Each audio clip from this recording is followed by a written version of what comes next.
Hello dear students, আজকের এই video বিশেষ গুরুত্বপূর্ণ হতে চলেছে।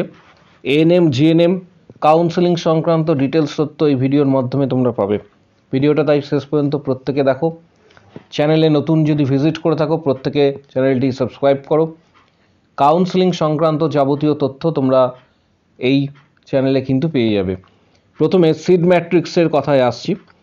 এখানে এএনএম জিএনএমের সিট ম্যাট্রিক্স এবছরে যেটা দেখাচ্ছে সেটা এএনএম এর ইনস্টিটিউটগুলি যেমন এখানে উল্লেখ করা রয়েছে: ANM nursing training school Kakdwip, ANM training school Barasat MCH, ANM training school Diamond Harbour, ANM training school Domkal SSH, ANM training school IDBG, ANM training school Jalpaiguri ST, ANM training school Kaliaganj, ANM training school Murshidabad, ANM training school Raghunathpur, ANM training school Vidyasagar SG hospital. এইভাবে কিন্তু এটা show করছে। পাশাপাশি doctor H C. Mukherjee memorial health school Singur, ANM, এগুলি কিন্তু show করছে। GNM এর ক্ষেত্রে ঠিক নিচের দিকে স্ক্রল ডাউন করলে তোমরা জিএনএম এর যে আসন সংখ্যা রয়েছে, এবারে কিছুটা পরিমাণ আসন সংখ্যা এক্ষেত্রে কিন্তু বিগত বছরের থেকে কমেছে। সিট ম্যাট্রিক্স কিছুটা হলেও কিন্তু কম রয়েছে। এখানে ডিটেলসটা তোমরা দেখতে পাবে। পাশাপাশি এনটিএস আসানসোল, এখানে এএনএম এর ফিমেলস অনলি, এখানে কিন্তু দেখতে পাচ্ছ যেটা আমি তোমাদের এখানে দেখাচ্ছি। এনটিএস আসানসোল এএনএম কোর্স এখানে হচ্ছে এবং ফিমেল সিটস এখানে রয়েছে। এইভাবে কিন্তু শো করছে, যেখানে অল টোটাল নিচের দিকে স্ক্রল ডাউন করলে তোমরা এটা দেখতে পাবে যে আসন সংখ্যা অল টোটাল গভর্নমেন্টের সিলেক্ট করা হয়েছে 3682টি কিন্তু এখানে আসন সংখ্যা শো করছে। এখানে কিছু জিএনএমেরও এনটিএস এর সঙ্গে যুক্ত রয়েছে। জিএনএমের এনটিএসগুলি রয়েছে এখানে দেখতে পাচ্ছ, এটার জিএনএমেরও এনটিএস রয়েছে। অল টোটাল এখানে যেটা দেখাচ্ছে 3662টা কিন্তু এক্ষেত্রে অল টোটাল, এটা শুধুমাত্র গভর্নমেন্টের ক্ষেত্রে বলছি, 3682টা এক্ষেত্রে আসন কিন্তু শো করছে। এই টোটাল আসন এখানে কিন্তু এটা আপাতত দেখাচ্ছে। পরবর্তী ক্ষেত্রে কি হবে সেটা পরের বিষয়, যেটা বোর্ড থেকে ডিসিশন দেবে। 3682টি এই মুহূর্তে কিন্তু শো করছে। এটা মিলিতভাবে এখানে যেটা দেখাচ্ছে এএনএম প্লাস জিএনএম এর কিন্তু এটা শো করছে। এর মধ্যে কোনো প্রাইভেট ইনস্টিটিউট নেই, পুরোটাই গভর্নমেন্ট। পাশাপাশি কাউন্সেলিং সংক্রান্ত অনেকেই বিষয় জানতে চেয়েছো, কাউন্সেলিং কীভাবে হতে চলেছে, সমগ্র বিষয়টা ভিডিওর মাধ্যমে শেয়ার করা হবে, তাই ভিডিওটা শেষ পর্যন্ত অবশ্যই দেখবে। এএনএম জিএনএম এর কাউন্সেলিংয়ের যে শিডিউল দেওয়া হয়েছে, যে শিডিউল এখানে উল্লেখ করা রয়েছে, ডিটেলস তথ্য তোমরা কিন্তু এক্ষেত্রে জানতে পারবে। কাউন্সেলিং শিডিউল যেটা রয়েছে, পাশাপাশি কাউন্সেলিং কীভাবে হতে চলেছে, ডিটেলস তথ্য one by one step by step তোমরা কিন্তু পাবে, তাই ভিডিওটা কেউ শেষ পর্যন্ত দেখবে, কেউ স্কিপ করবে না। এখানে যে শিডিউল দেওয়া হয়েছে, 15 তারিখ থেকে 19 তারিখ পর্যন্ত রেজিস্ট্রেশন, পাশাপাশি পেমেন্ট অফ রেজিস্ট্রেশন ফিজ এবং চয়েস ফিলিং চলবে। Choice filling including choice locking, choice ফিলিংয়ের সাথে চয়েস লকিং অবশ্যই করবে, এটা কেউ ভুল করবে না। এটা 19 তারিখ লাস্ট ডেট। ফার্স্ট রাউন্ডের রেজাল্ট তোমাদের পাবলিশড হবে 21 তারিখ। পাশাপাশি পেমেন্ট অফ সিট অ্যাকসেপ্টেন্স ফিজ এখানে যেটা উল্লেখ করা রয়েছে সেটা 21 তারিখ থেকে 25 তারিখ পর্যন্ত। সেকেন্ড রাউন্ডের রেজাল্ট পাবলিশড হবে 27 তারিখ এবং সেকেন্ড রাউন্ডের পেমেন্ট অফ সিট অ্যাকসেপ্টেন্স ফিজ 27 তারিখ থেকে 30 তারিখ পর্যন্ত। পাশাপাশি যে বিষয়টা উল্লেখ করব সেটা হচ্ছে যে গাইডলাইন দেওয়া হয়েছে বোর্ডের তরফ থেকে, এই গাইডলাইনটা কিন্তু ভালোভাবে স্টাডি করবে। সম্পূর্ণ এটা যেটা বলা রয়েছে কাউন্সেলিংয়ের নোটিফিকেশনস, এখানে রেজিস্ট্রেশন ফিজ, প্রথমে বেসিক যে পয়েন্টগুলি রয়েছে রুলস অ্যান্ড গাইডলাইনগুলি একটু ভালোভাবে তোমরা স্টাডি করে নেবে। পাশাপাশি রেজিস্ট্রেশনের ফিজ 500 টাকা রাখা হয়েছে, রেজিস্ট্রেশনের ফিজ যেটা 500 টাকা। পাশাপাশি এখানে চয়েস ফিলিং এবং চয়েস লকিং এটা বিষয়টা তোমাদের সাথে শেয়ার করব। তার আগে বলে দিই এখানে ডকুমেন্টস কি কি প্রয়োজন, তোমাদের ডকুমেন্টস কি কি এখানে লাগছে। ডকুমেন্টস প্রভিশনাল সিট অ্যালটমেন্ট যে লেটারটা রয়েছে, প্রভিশনাল সিট অ্যালটমেন্ট লেটার, সেটা কিন্তু তোমাদের প্রয়োজন। র্যাঙ্ক কার্ড প্রয়োজন, ক্লাস 10-এর অ্যাডমিট কার্ড, ক্লাস 12-এর মার্কশিট, পাশাপাশি ডমিসাইল সার্টিফিকেট। ডমিসাইল কিভাবে করাবে চ্যানেলে সার্চ করে নেবে, চ্যানেলে কিন্তু ভিডিও দেওয়া রয়েছে ডমিসাইল কিভাবে বানাবে বা কাকে দিয়ে সিগনেচার করাবে। পাশাপাশি এসসি এসটি ওবিসি ক্যাটাগরির যে সমস্ত প্রত্যেকেরই কাস্ট ক্যাটাগরির যে সার্টিফিকেট রয়েছে সেটা প্রয়োজন। ইডাব্লিউএস সার্টিফিকেট যাদের ক্ষেত্রে যেটা প্রযোজ্য, পিডাব্লিউডি সার্টিফিকেট। পাশাপাশি এখানে আরও যে বিষয়গুলি রয়েছে সেটা একটু তোমরা দেখে নেবে, এবং মোবাইল নাম্বার, যেটা অল ক্যান্ডিডেটের ক্ষেত্রে যেটা সিট অ্যালটমেন্ট যদি হয়ে থাকে তাহলে এখানে ইউনিক অ্যালটমেন্ট আইডি যেটা রয়েছে সেটা। পাশাপাশি এখানে যেটা বলা রয়েছে প্রফর্মার যেটা পোর্শন রয়েছে সেটাও তোমাদের প্রয়োজন, এবং মোবাইল নাম্বার, যে মোবাইল নাম্বারে তোমরা রেজিস্ট্রেশন করেছিলে সেই মোবাইল নাম্বারটা কিন্তু নিয়ে যেতে হবে।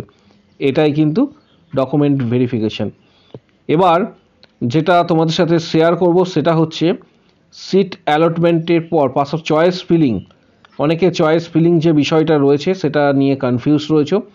চয়েস ফিলিং এবং চয়েস লকিং কিভাবে করবে, এক্ষেত্রে চয়েস ফিলিং যে বিষয়টা রয়েছে এটা খুবই গুরুত্বপূর্ণ। চয়েস ফিলিং, কারণ দেখা গিয়েছে যে ভালো রেজাল্ট করার পরও কিন্তু অনেকে চয়েস ফিলিংয়ে ভুল করে বলে ভালো কলেজ কিন্তু পেল না। এটা একটা খুবই গুরুত্বপূর্ণ একটা বিষয়। চয়েস ফিলিংয়ে তোমাদের প্রথমে বলে রাখি তোমার প্রথম পছন্দ কি।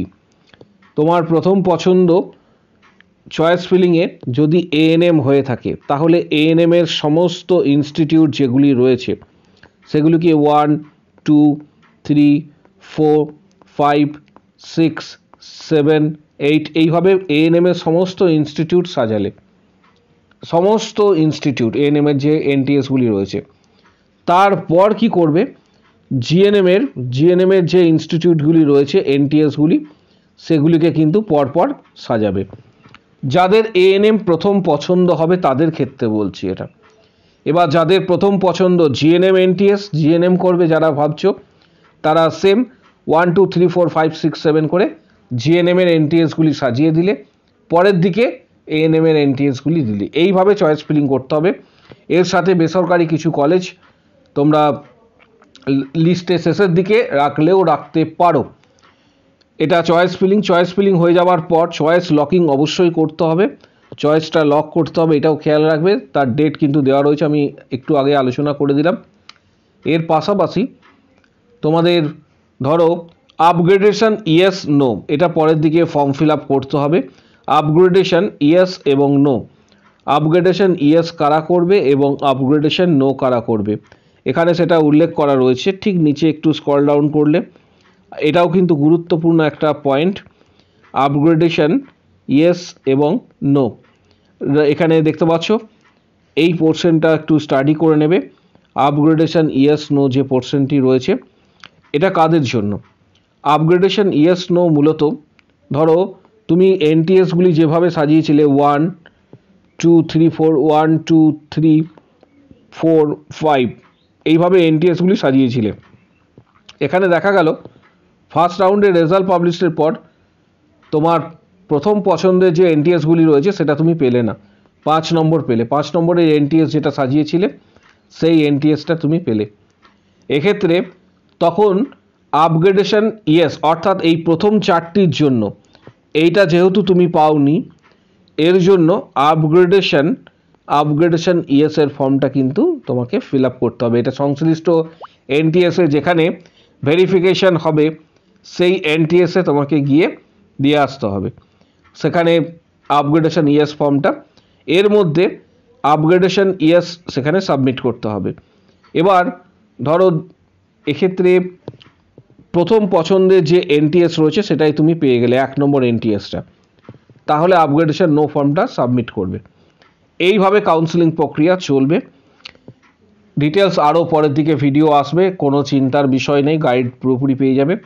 এর পাশাপাশি তোমাদের জানাবো এখানে সিট অ্যাকসেপ্টেন্স ফিস, তোমার নামে যদি সিট অ্যালটমেন্ট হয়ে থাকে, সিট অ্যাকসেপ্টেন্স ফিস এখানে বলা রয়েছে 1000 টাকা। এখানে এইটা কিন্তু উল্লেখ করা রয়েছে, যদি কোনো এনটিএস তুমি পেয়ে থাকো ফার্স্ট রাউন্ডের রেজাল্টের পর, সেটাও কিন্তু এখানে মেনশন করা থাকবে। এর পাশাপাশি তোমাদের জানাবো যে কাট অফ এবারে সম্ভাব্য কত হতে পারে। এবারে সম্ভাব্য কাট অফ সেফ স্কোর যেটা আমি ডিসকাস করে দিচ্ছি, এএনএম এবং জিএনএম ফিমেল ইউআর ক্যাটাগরির ক্ষেত্রে প্রথমে এএনএমটা আমি বলে দিচ্ছি। ইউআর ক্যাটাগরির প্রত্যেকে কাউন্সেলিংয়ে পার্টিসিপেট করবে, অবশ্যই পার্টিসিপেট করবে।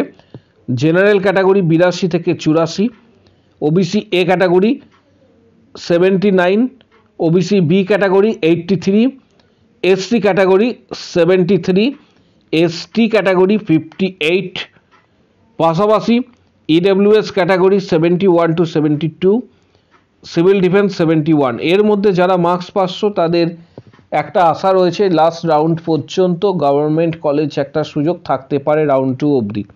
জিএনএম ফিমেলদের ক্ষেত্রে 67 to 69 UR category, OBC A ক্যাটাগরির ক্ষেত্রে 66, ওবিসি বি ক্যাটাগরির ক্ষেত্রে 67, ওবিসি বি ক্যাটাগরির পর এসসি ক্যাটাগরি 65, এসটি ক্যাটাগরি 51, পাশাপাশি 63 ইডব্লিউএস ক্যাটাগরি এবং সিভিল ডিফেন্স 66, এবং জিএনএম যারা মেল ক্যান্ডিডেট রয়েছে তাদের মার্কস অল ক্যাটাগরি মিলিয়ে যাদের আপ টু 88 পর্যন্ত যাদের মার্কস রয়েছে, 88 পর্যন্ত যাদের মার্কস রয়েছে তাদের একটা সম্ভাবনা থাকছে যে একটা গভর্নমেন্ট কলেজ পাওয়ার আশা।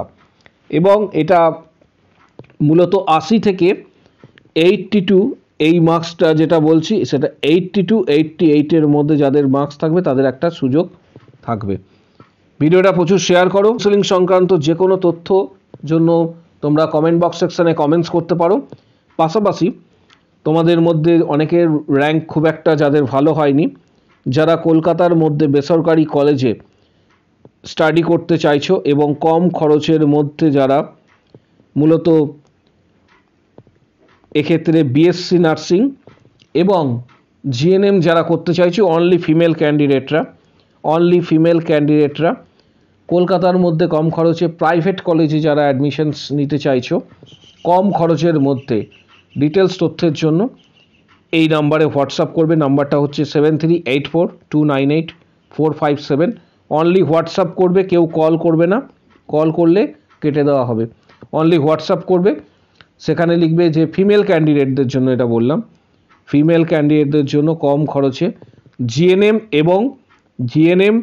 এবং বিএসসির ক্যান্ডিডেটদের জন্য এই নাম্বারটা দেওয়া হলো।